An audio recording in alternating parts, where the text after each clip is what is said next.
الحمد لله نحمده ونستعينه ونستغفره ونؤمن به ونتوكل عليه ونعوذ بالله من شرور أنفسنا ومن سيئات أعمالنا من يهده الله فلا مضل له ومن يضلله فلا هادي له ونشهد أن لا إله إلا الله وحده لا شريك له ونشهد أن محمدًا عبده ورسوله صلى الله تعالى عليه وعلى آله وأصحابه وبارك وسلم تسليما كثيرا كثيرا وداعيا إلى الله بإذنه وسراجا منيرا أما بعد فأعوذ بالله من الشيطان الرجيم بسم الله الرحمن الرحيم ومن الناس من يشتري لهو الحديث ليضل عن سبيل الله بغير علم ويتخذها هزوا أولئك لهم عذاب مهين عن النبي الصادق الأبر صاحب القبر الأعظم صلى الله عليه وسلم أنه قال صوتان ملعونان في الدنيا والآخرة مزمار عند نعمة ورنة عند مصيبة صدق الله وصدق رسوله النبي الكريم رب اشرح لي صدري ويسر لي أمري واحلل عقدة من لساني يفقهوا قولي رب زدني علما اللهم صل على سيدنا محمد وعلى آل سيدنا محمد وبارك وسلم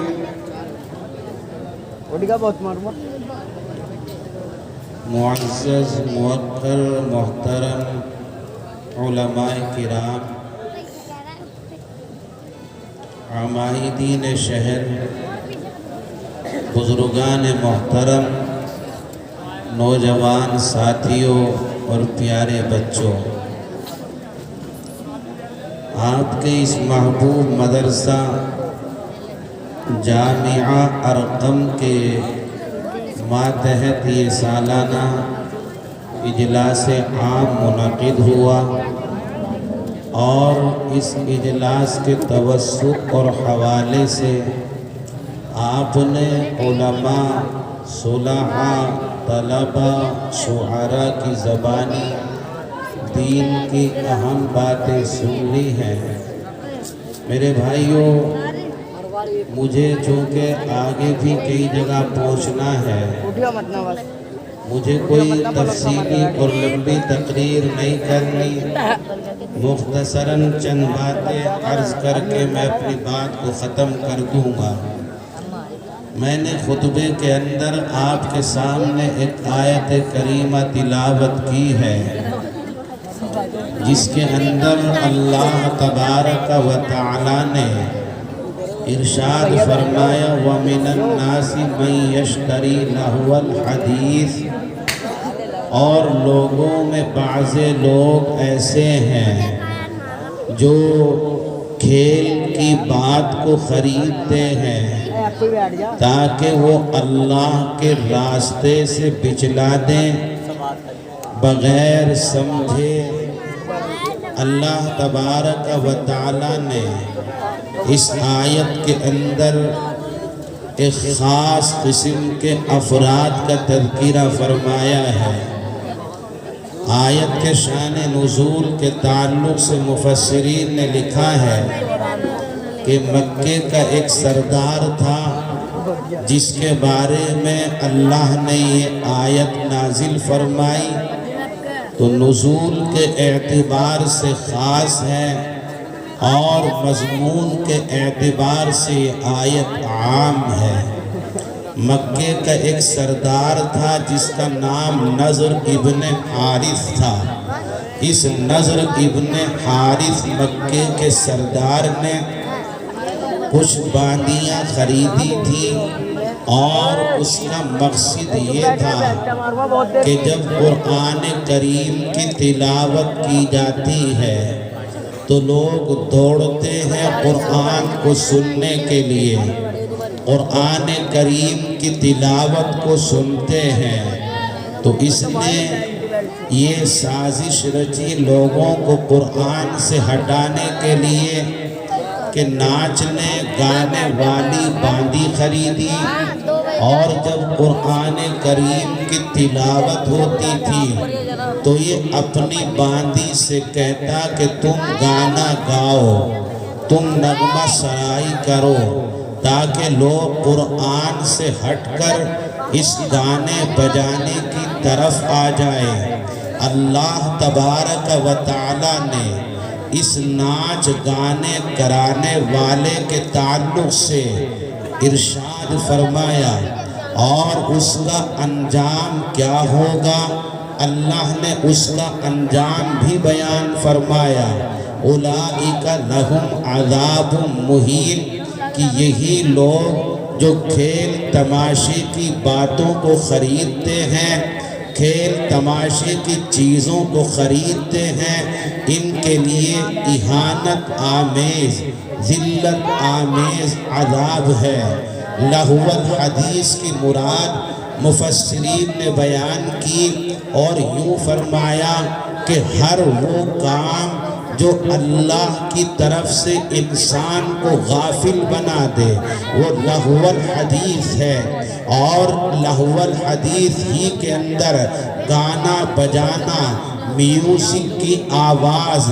ڈی جے کی آواز، یہ ساری کی ساری چیزیں لہو الحدیث ہی کا مصداق ہیں۔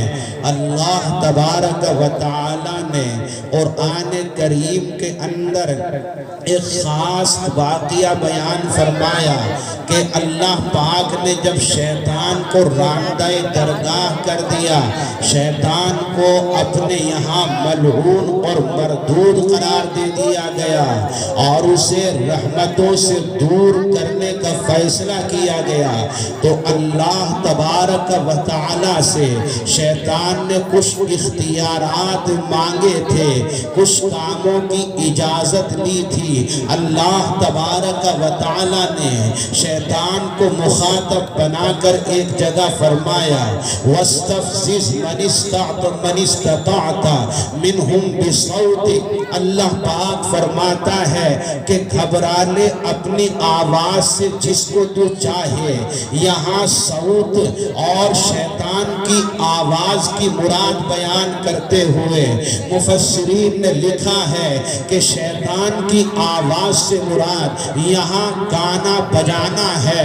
ناچ گانے کی آواز ہے، میوزک کی آواز ہے، ڈی جے کی آواز ہے، یہ شیطان کی آواز اللہ نے بتلائی ہے۔ اللہ کے حبیب صلی اللہ علیہ وسلم نے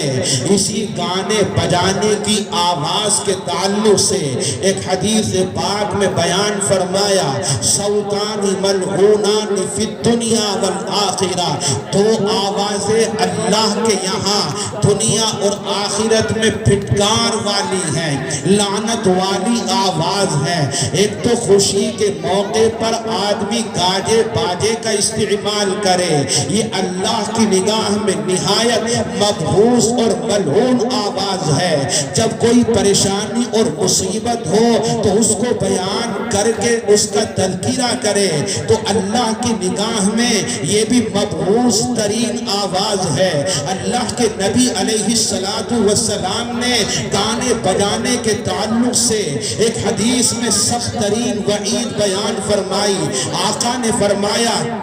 من مات وعنده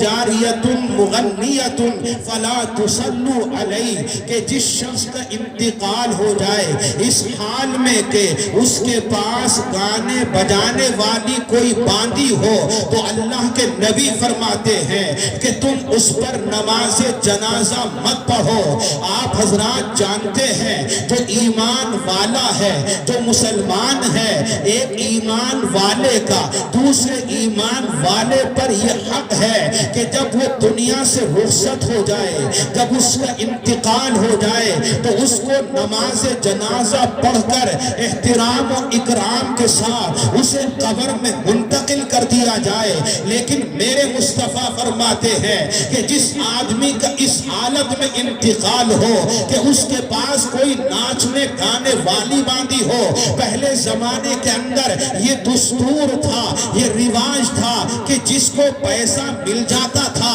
جو صاحب ثروت ہوتا تھا، وہ اپنی عیش و مستی کے لیے جہاں اور انتظامات کرتا تھا، ایک انتظام اپنی عیش اور مستی کے لیے وہ یہ بھی کیا کرتا تھا کہ ناچ گانا کرنے کے لیے باندی کو خرید کر لاتا، اپنے گھر پر اسے رکھتا، جب جی چاہتا اس سے کہتا گانا گا، اس سے کہتا ناچ کھیل کر، اس سے کہتا نغمہ سرائی کر۔ اللہ کے نبی علیہ السلام ایسے شخص کے بارے میں ارشاد فرماتے ہیں کہ جس شخص کا انتقال اس حالت میں ہو کہ اس کے پاس ناچنے والی باندھی ہو، اللہ کے نبی فرماتے ہیں کہ تم اس کے اوپر نماز جنازہ مت پڑھو۔ اس کا مطلب یہ ہے جو مسلمان ہوتا ہے مرنے کے بعد اس پر نماز جنازہ پڑھی جاتی ہے۔ اللہ کے نبی دھمکی دے رہے ہیں، گرچہ محدثین نے اس حدیث کے حکم کو منسوخ قرار دیا ہے، لیکن انداز حدیث انتہائی خطرناک ہے، انتہائی وحشتناک ہے، دھمکی بھرا ہے۔ میرے مصطفیٰ فرماتے ہیں جس کے پاس ناچنے گانے والی باندھی ہو، اگر اس کا انتقال ہو جائے تو اس پر نماز جنازہ نہ پڑھو۔ اس کا مطلب یہ کہ اللہ کے نبی اسے مسلمان نہیں مان رہے۔ آج باندیوں کا دور ختم ہے، آج باندیوں کا رواج ختم ہے۔ آج اس حدیث کے توازن میں اس حدیث کو سامنے رکھ کر اگر دیکھا جائے، آج جو ہمارے پاس میوزک کے آلات ہیں، یہ موبائل ہیں، یہ اس طرح کی دیگر چیزیں ہیں، حدیث کو جب ہم سامنے رکھتے ہیں، اگر کوئی انسان ناچ گانا سننے کے لیے، میوزک کے لیے اور اس طرح کی آوازوں کو سننے کے لیے موبائل خریدتا ہے، میرے مصطفیٰ کا فرمان ہے فَلَا تُصَلُّوا عَلَيْهِ، تم اس پر نماز جنازہ مت پڑھو۔ میرے بھائیو حکم منسوخ ہے، مگر انداز حدیث انتہائی ڈرانے والا ہے، انتہائی وعید اس حدیث پاک کے اندر بیان فرمائی گئی ہے۔ میرے بھائیو جب ہم اس حدیث کو سامنے رکھتے ہیں اور اللہ کے نبی کے دیگر فرمودات کو سامنے رکھتے ہیں تو یہ حقیقت سامنے آتی ہے کہ آج کل مسلمان موبائل کا صحیح استعمال کرنے کے بجائے غلط استعمال کے لیے زیادہ موبائل خرید رہا ہے۔ آج کے نوجوانوں کو دیکھا جائے، وہ کام کی بات موبائل پر کم کرتے ہیں۔ رات ہو دن ہو، صبح ہو شام ہو، اندر ہو باہر ہو، بازار ہو کہ گھر ہو، راستہ ہو کہ کوئی تنہائی کی جگہ ہو، جہاں پر دیکھو ایک یہ نوجوان لڑکا یا اس سے بھی زیادہ عمر کا لڑکا موبائل لے کر گانے سننے کے علاوہ کچھ اور نہیں کرتا نظر آتا۔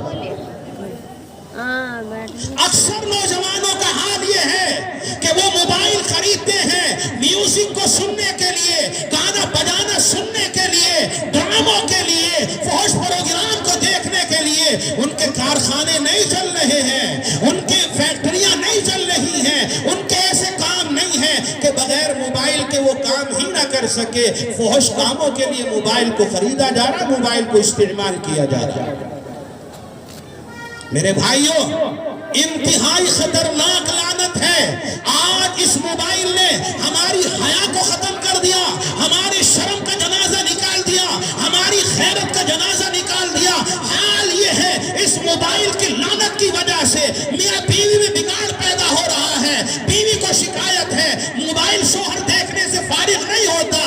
موبائل ہی میں گھسا رہتا ہے، ادھر بیوی کو شوہر کو شکایت ہے کہ میری بیوی موبائل میں گھسی رہتی ہے، کاموں کی طرف دھیان ہی نہیں دیتی، اور اسی موبائل کی لعنت کی وجہ سے بڑا بگاڑ سماج کے اندر پیدا ہو رہا ہے۔ میرے بھائیو یاد رکھو، اللہ کے نبی علیہ السلام نے فرمایا کہ جو انسان گانا بجانا سنے گا، کل میدان محشر میں اس کے کانوں کے اندر شیشے کو پگھلا کر اس کے کان میں ٹھوس دیا جائے گا، اس کے کان کے اندر بھر دیا جائے گا۔ یہ سزا ہوگی دنیا کے اندر گانا بجانے کی، سننے کی۔ آج ہم اس کو گناہ نہیں سمجھ رہے،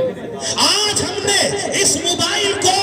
اور میوزک کو، گانے بجانے کی آواز کو اپنے بچوں کے دل کا تسلی کا سامان بنا دیا ہے۔ پہلے دور کے اندر آپ دیکھتے تھے بچوں کے لیے کھلونے ہوا کرتے تھے، چھوٹی سی کوئی سائیکل، چھوٹا سا کوئی برتن، چھوٹی سی کوئی گڑیا۔ آج گھروں میں کسی اس طرح کے کھلونے کی ضرورت نہیں ہے۔ جہاں بچہ رویا، کبھی ماں موبائل چلا کر اس کے ہاتھ میں تھما دیتی ہے، کبھی باپ موبائل چلا کر اس کے ہاتھ میں تھما دیتا ہے، اور کھلونے کے طور پر بچوں کو موبائل دیا جاتا ہے۔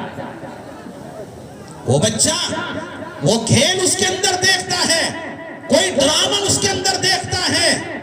اس طرح کی اور چیزیں دیکھتا ہے۔ وہ تمام کی تمام چیزیں میوزک کے ساتھ اور گانے کی آواز کے ساتھ ہوتی ہیں۔ ٹھیک ہے وہ بچہ ہے، اس کے نام عمل کے اندر کوئی گناہ نہیں ہے، مگر یاد رکھو میرے بھائیو، جب وہ بچہ جوان ہوگا اور آواز سے اور تو اور اللہ کے گھر بھی خالی نہیں ہے، مسجدوں کے اندر کسی کا موبائل بجتا ہے تو وہاں میوزک کی آواز، مسجدوں میں میوزک بج رہا ہے،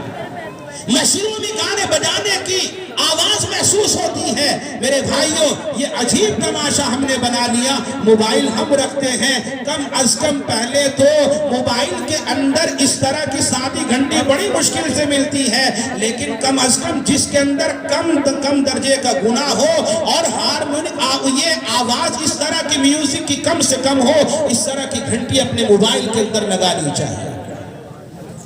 رمضان کا مہینہ آتا ہے، جو بڑے بڑے ڈیک چلانے والے ہوتے ہیں، موبائل میں گانا سننے والے ہوتے ہیں، ریڈیو کا تو دور ختم ہو گیا، وہ اپنے آپ کو پاک اور پوتر بنانے کے لیے وہ گانوں سے تو ہٹ جاتے ہیں، قوالیوں کی طرف آ جاتے ہیں اور سمجھتے ہیں کہ ہم نے پاپ سے توبہ کر لی، اب قوالی سن کے ہم جنت میں چلے جائیں گے، قوالی سن کر قوالی بجا کر ہم جنت کا ٹکٹ حاصل کر لیں گے۔ یاد رکھو میرے بھائیو، جس طرح سے گانا سننا، گانا بجانا حرام ہے، قوالی کا سننا اور قوالی کا بجانا یہ بھی حرام اور ناجائز ہے۔ اور اگر میں یہ کہوں کہ قوالی کے سننے میں گانے سے بھی زیادہ قباحت ہے تو یہ بات بجا ہوگی، بے گانا ہوگی۔ یاد رکھو میرے بھائیو، میوزک کی آواز اتنی خطرناک چیز ہے کہ اگر کوئی قرآن کریم کو پڑھے اور سنائے، قرآن کریم کو سنے اور اس کے اندر میوزک کی آمیزش ہو تو قرآن کا سننا بھی حرام ہے اور قرآن کا اس طرح سے پڑھنا بھی حرام ہے، بلکہ گانے سے بھی زیادہ حرام ہوگا، اس لیے کہ قرآن کی توہین اور قرآن کی بے ادبی بھی۔ آج گانے بجانے سے ہم اپنے آپ کو نہیں بچا رہے۔ شادی کا موقع ہوتا ہے، بڑے بڑے ڈی جے بجائے جاتے ہیں، گاڑیوں کے اندر ڈینس چلائے جاتے ہیں، اور احمقوں کو کچھ نہیں پتا ہوتا کہ ہم کیا کرنے کتنا بڑا پاپ کر رہے ہیں، اللہ کی رحمتوں کا راستہ روک رہے ہیں، اللہ کی طرف سے برکتیں نازل ہوں اس کے لیے دروازہ بند کروا رہے ہیں، اور ہم اس کام کو کرتے چلے جا رہے ہیں۔ فضیل بن عیاض بڑے اللہ والے ہیں، وہ فرماتے ہیں کہ گانا بجانا زنا کا جنتر منتر ہے۔ آدمی جب گانے کا رسیا ہوتا ہے، گانے کا عادی ہوتا ہے تو وہ صرف اسی پر اکتفا نہیں کرتا بلکہ گانے کے راستے سے وہ زنا کی طرف جاتا ہے، بدکاری کی طرف جاتا ہے۔ ہمارے اسلاف کا حال تو یہ تھا کہ ان کی کوشش ہوا کرتی تھی کہ کوئی میوزک کی آواز، گانے بجانے کی آواز ہمارے کانوں میں نہ پڑے۔ حضرت نافع مشہور محدث ہیں،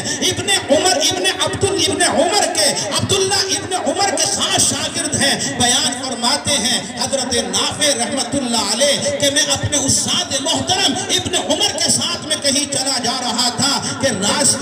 گانے کی آواز محسوس ہوئی تو حضرت ابن عمر رضی اللہ تعالی عنہما نے اپنے کانوں کے اندر انگلیاں دے لی اور تھوڑے وہاں سے دور جا کر کے بیٹھ گئے, دور جا کر کے کھڑے ہو گئے اور یوں فرمایا کہ اللہ کے نبی علیہ السلام بھی اس طرح کی آوازوں سے اپنے آپ کو دور کر لیا کرتے. آج ہمارے یہاں حال یہ ہے کہ کاریگر مشینوں پر کام کر رہے ہیں, میوزک گانے چلائے ہوئے ہیں, کہتے ہیں اس کے بغیر کام نہیں ہوتا. یاد رکھو میرے بھائیوں, جو کمائی ہوگی وہ بے برکتی ہوگی اور آخرت میں انتہائی دردناک سزا دی جائے گی. میرے بھائیوں, آپ نے موبائل رکھا ہے, ضرورت کے لیے استعمال کرنا جائز ہے. فحش پروگرام کو دیکھنے کی, گانے بجانے کے سننے کی ہرگز اجازت نہیں. آج اس چیز نے, اس موبائل نے پوری امت مسلمہ کو تباہ کر دیا ہے. مرد بھی تباہ, عورتیں بھی تباہ, جوان بھی تباہ, بوڑھے بھی تباہ ہو چکے ہیں.